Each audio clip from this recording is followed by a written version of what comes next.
Hi guys, for today's video, may napanood na naman ako sa TikTok. Mukhang masarap na naman ito.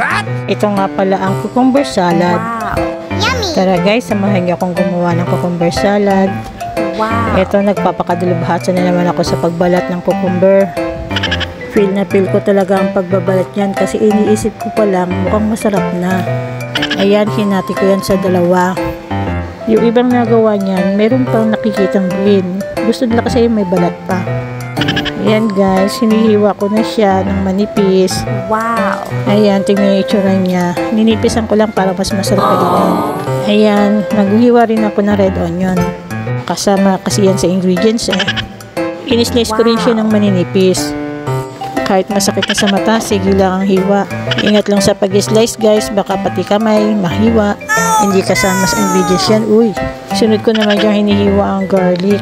Ganyan din, hiniwa ko rin siya ng maliliit. Wow. After maghiwa, pinagsama-sama ko na ang mga ingredients. Inilagay ko na rin yung ating tuna dyan. Siya kasi magbibigay kulay at buhay ng ating salad. Uy, buhay daw. Ayan, nilagyan ko na rin ibang pampalasa. Parang lalong sumarap ang kanilang pagsasama. Uy, ano yun? Para sumarap pala yung ating cucumber salad. At yun naman talaga ang dapat. Wow! Habang ginagawa ko to guys, na-excite ako ano kaya magiging lasa ng ginagawa ko.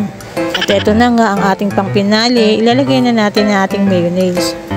At habang ginagawa ko nga ito, biglang lumakas ang ulan. Parang gusto ko na tuloy matulog kasi masarap matulog pag naulan.